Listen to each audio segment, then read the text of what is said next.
Par jalousie et douleur, la femme de l'homme marié qu'elle fréquentait a lancé une malédiction qui a transformé sa beauté en souffrance, rongeant son corps et son âme.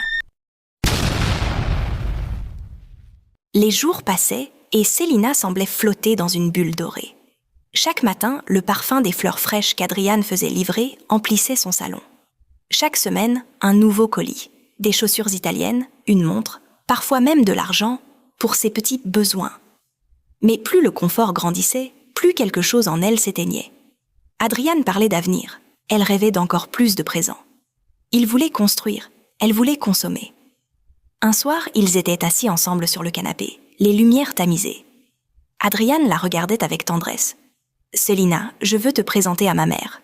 Tu es la femme que je veux dans ma vie. » Elle leva lentement les yeux de son téléphone. « Ta mère ? Pourquoi faire ? » « Parce que je t'aime. » Célina eut un petit rire ironique. « Adrian, tu es gentil, mais l'amour ne paie pas les factures. Je ne suis pas prête à vivre de promesses. » Le silence tomba. Adrian sentit une distance froide s'installer entre eux. Une distance que ni les cadeaux ni les mots doux ne pouvait combler. Sur les réseaux sociaux, Célina brillait comme une étoile. Des photos devant des voitures de luxe, des brunchs colorés, des tenues élégantes. Ses abonnés l'appelaient Miss Soft Life. Mais derrière l'écran, sa réalité commençait à s'effriter. Elle dépensait plus vite qu'elle ne recevait. Et peu à peu, les transferts d'Adrian ralentirent. Il avait des problèmes dans ses affaires. Un soir, il entra dans l'appartement, fatigué. « Célina, mon amour, je suis un peu à court ces temps-ci. Donne-moi quelques semaines, je vais me remettre. » Elle haussa un sourcil sans lever la tête de son téléphone. « Quelques semaines ? Tu penses que je vais attendre la misère ? Tu dis ça sérieusement ? Après tout ce que j'ai fait pour toi ? Oui, parce que j'ai besoin d'un homme, pas d'un souvenir. » Il la regarda, stupéfait. Ce soir-là, il comprit qu'il avait aimé une image, pas une âme. Les jours suivants, la tension monta. Adrian essayait de sauver la relation, mais Célina s'éloignait. Elle répondait à ses appels avec froideur. Elle sortait sans dire où elle allait. Et souvent, elle rentrait avec des sacs neufs que lui n'avait pas achetés. Une nuit, il la confronta. « Célina, sois honnête avec moi. Il y a quelqu'un d'autre ?» Elle se leva calmement, croisant les bras. « Et si c'était le cas ? Je t'ai donné tout ce que j'avais. Et tu crois que ça suffit ? Tu veux que je t'applaudisse pour ça ? Adrian, tu n'es pas le seul homme en ville. » Il resta là, figé, le cœur brisé. Elle le dépassa, prit son sac et claqua la porte sans un regard en arrière. Cette nuit-là, Célina rentra seule. L'appartement était silencieux, baigné d'une lumière douce. Elle retira sa robe, se posta devant son grand miroir mural et sourit. « Tu vois, ma belle, tu n'as besoin de personne. C'est toi, le luxe. » Puis elle se maquilla encore, prit un selfie et posta. « Never depend on love. Depend on glow. » Le lendemain matin, Chica entra dans sa chambre. Elle avait entendu les disputes, les pleurs étouffés, le silence d'Adrian parti. « Célina, tu as rompu avec lui ? Il n'était plus à mon niveau. Je mérite un homme stable. » « Stable ou riche ? » Célina leva la tête, agacée. « Les deux. Et si Dieu veut, ce sera bientôt le cas. » Chica secoua la tête, déçue. « Tu changes, Célina. Je ne reconnais plus ma sœur de cœur. Je change, oui.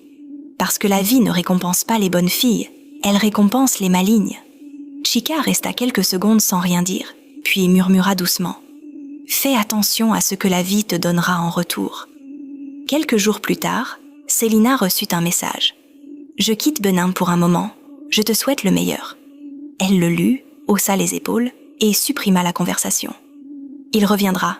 Ils reviennent toujours. » Mais ce soir-là, alors qu'elle se démaquillait devant le miroir, elle crut entendre une voix presque imperceptible, un murmure venu du fond de la pièce. « Pas tous !» Elle sursauta, se retourna. Rien. Elle sourit nerveusement. Peut-être que le silence me rend folle. Puis, sans savoir qu'elle venait de tourner une page dangereuse de sa vie, elle ouvrit Instagram et posta une nouvelle photo. La légende disait « Heartbreak never kills a queen. It only upgrades her standard. » Une fin d'après-midi, alors que Célina faisait ses ongles dans le salon, son téléphone sonna. C'était Mama Isioma, sa mère. La voix de la femme, pleine d'affection et d'habitude, vibrait à travers la ligne. « Ma fille, n'oublie pas le mariage de ta cousine Amaka samedi prochain à Benin City. » « Le mariage d'Amaka ?»« Oui, ma chérie. Toute la famille sera là. Même ton oncle venu de Lagos. Maman, tu sais que ce genre de rassemblement m'ennuie. Les gens vont encore poser des questions, juger mes habits et me demander quand je me marie. Selina, viens juste, ce n'est qu'1 jour. Et puis, tu es la fierté de cette famille. On veut que tu sois là. Selina sourit, flattée malgré elle. Bon, d'accord, mais seulement si Chika vient avec moi. Aucun problème, ma fille. Je veux juste te voir. Quand elle raccrocha, Selina leva les yeux vers le miroir du salon. Son reflet semblait l'observer, calme, silencieux. Elle murmura avec un léger sourire. Un mariage ? Pourquoi pas ?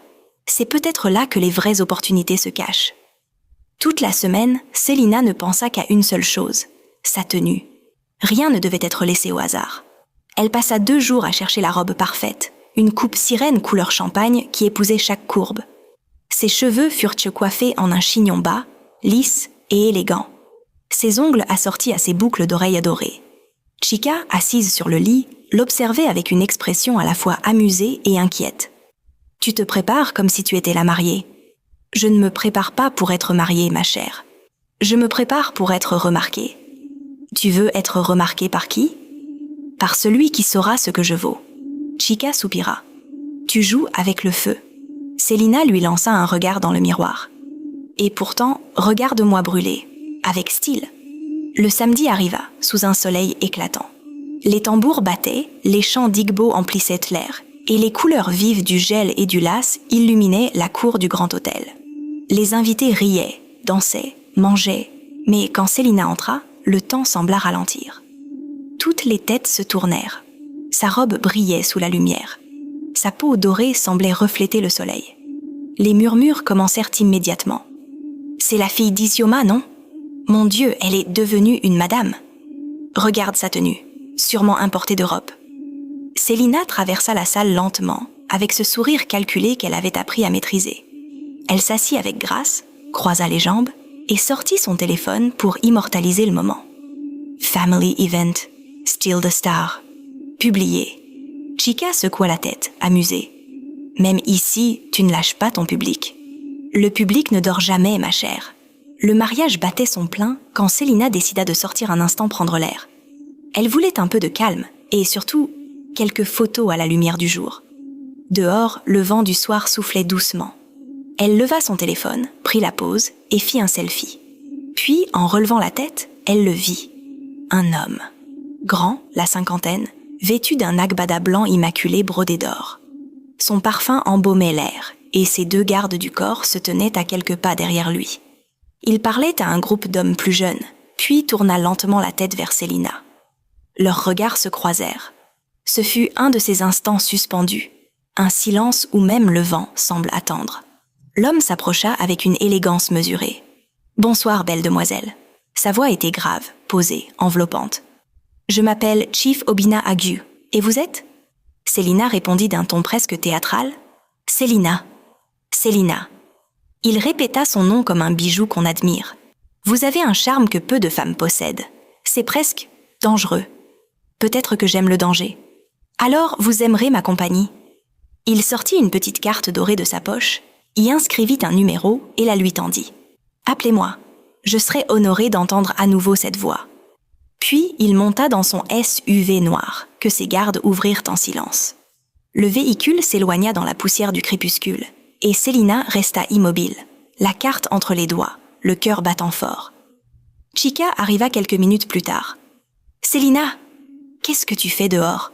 On te cherche. »« Rien, je viens de rencontrer quelqu'un. »« Quelqu'un ? Oui, quelqu'un qui n'a rien à prouver et tout à offrir. » De retour dans la salle, Mama Isioma l'appela avec un large sourire. « Selina, viens ici, ma fille. Je veux te présenter le fils d'un ami de ton père. Il est commerçant à Asaba, un bon garçon. » Le jeune homme s'approcha timidement, vêtu d'un boubou simple. Il tendit la main avec respect. « Bonsoir, mademoiselle. » Selina le regarda de haut en bas, lentement, sans cacher son dédain. « Bonsoir. » Elle se tourna vers sa mère. « Maman, avec tout le respect que je vous dois, je ne suis pas intéressée. »« Selina, ce garçon est sérieux. »« Sérieux ? Oui. Mais pas à mon niveau. » Et sans un mot de plus, elle s'éloigna, laissant le jeune homme confus et Mama Isioma mortifiée. Chica la rejoignit dans le couloir. « Tu n'étais pas obligé d'être aussi dur. Je ne vais pas m'excuser d'avoir des standards. J'ai rencontré un vrai homme, Chica, pas un vendeur de marché. » Elle sortit la carte de Chief Obina de son sac et la montra comme un trophée. « Voici ma porte vers une nouvelle vie. » Chica la fixa inquiète. « Tu ne sais rien de lui. Et pourtant, il m'a déjà offert plus qu'Adrian avec un simple regard. » Selina rangea la carte contre son cœur et ajouta dans un souffle. « C'est lui, Chica. Mon destin vient enfin de me trouver. »